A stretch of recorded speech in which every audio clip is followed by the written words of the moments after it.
اور وہ آدمی جو ساری عمر اپنے باپ سے پیسے لیتا رہا ہے، جس وقت ابو کا ہاتھ ایسے ہوگا نا، میں زندہ نہیں بچوں گا کہ میرے سامنے میرے باپ کا ہاتھ پھیلا ہوا ہے۔ میں بیٹھے تھے، وہ اپنے سامنے بیٹھی ہوئی تھیں، تو میری ایک ہی بہن پاکستان میں ہے، اس کے تینوں بچے بھی آئے ہوئے تھے، وہ بھی آئی ہوئی تھی۔ تو ادھر صوفہ رکھا تھا تو اس پہ میں بیٹھا تھا، 2 لوگوں کا صوفہ تھا، ہے وہ، تو والد صاحب برابر میں بیٹھے تھے۔ تو سب لوگ باتیں کر رہے تھے، تو میں نے کوئی 2-4 پیسے نکال کر کے والد صاحب کو ویسے ہی پیش کر دیے۔ تو میں نے عین اس موقع پر یہ کیا کہ جب میں سمجھا کہ کوئی نہیں دیکھ رہا ہے، ٹھیک ہے، سب اپنے اپنے گپ میں لگے ہوئے ہیں، کوئی نہیں دیکھ رہا ہے، تو میں نے اس موقع سے فائدہ اٹھا کے جلدی سے چھپا کے ابو کو، مجھے نہیں پتا تھا کہ امی دیکھ رہی، تو انہوں نے بڑے زور سے کہا دوبارہ دو، جیسے وہ ذرا سختی سے بات کرتی ہیں۔ تو مجھے یہ تو پتا چل گیا کہ انہوں نے دیکھ لیا۔ تو میں سوچ رہا ہوں کہ یہ کیوں کہہ رہی ہیں دوبارہ دو۔ ان کا نواسا ساتھ بیٹھا تھا، حمزہ، جو ماشاءاللہ 6.25 فٹ کا ہے، اس وقت 6.25 فٹ کا تھا۔ تو مجھے تو انہوں نے بہت سختی سے کہا دوبارہ دو، اور اپنے نواسے سے کہا حمزہ دیکھو ماموں نانا کو کیسے پیسے دے رہے ہیں۔ تو میں نے دوبارہ دے دیے، تو والدہ نے کہا کہ اب اسے بتاؤ کہ تم نے ایسے کیوں دیے۔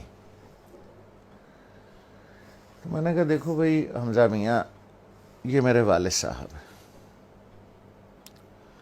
میں ساری عمر ان کے ہاتھ سے پیسے لیتا رہا ہوں۔ میں نے کہا حمزہ میاں، جس وقت ابو کا ہاتھ ایسے ہوگا نا، تو میں تو مر جاؤں گا، میں زندہ نہیں بچوں گا کہ میرے سامنے میرے باپ کا ہاتھ پھیلا ہوا ہے، اس لیے بیٹا میں ایسے دیتا ہوں یہاں رکھ کے کہ والد صاحب یہاں سے اٹھا لیں، انہیں میرے سامنے ہاتھ نہ پھیلانا پڑے۔ جس طرح سے پرانے وقتوں میں بادشاہوں کو نظر اور نیاز دی جاتی تھی نا، یوں کر کے، اور بادشاہ اگر قبول کر لے، اٹھا لے، تو وہ نیاز قبول ہو جاتی تھی۔ جیسے آج بھی مزاروں پر ادھر ادھر پیروں کو ایسے کر کے نظر دی جاتی ہے، پیر صاحب ہاتھ لگا دیتے ہیں یا کبھی کبھی اٹھا بھی لیتے ہیں، تو سمجھیے وہ نظر اور وہ نیاز قبول ہو گئی۔ تو اس لیے میں ایسے کر کے نظر پیش کرتا ہوں، چھپا کے کہ کوئی دیکھ نہ لے ہیں کہ باپ ہاتھ پھیلا رہا ہے۔ نہیں نہیں نہیں، باپ نظر قبول کر رہا ہے، اس نے ہاتھ لگا دیا تو قبول ہو گیا۔ اب وہ حدیث مبارک کا مفہوم ذہن میں لائیں، جب سرکار رحمت اللہ عالمین صلی اللہ علیہ وسلم نے بیٹے کا گریبان پکڑ کے کہا کہ تو اور تیرے پاس جو کچھ ہے تیرے باپ کا ہے۔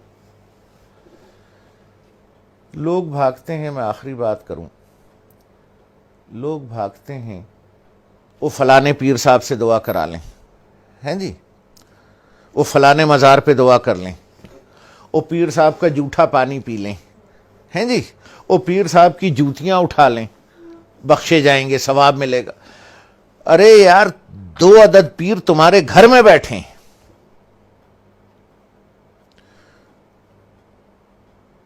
ایک عورت ایک مرد، 2 پیر تمہارے گھر میں بیٹھے ہیں یار، جا کے ان کی جوتیاں سیدھی کر،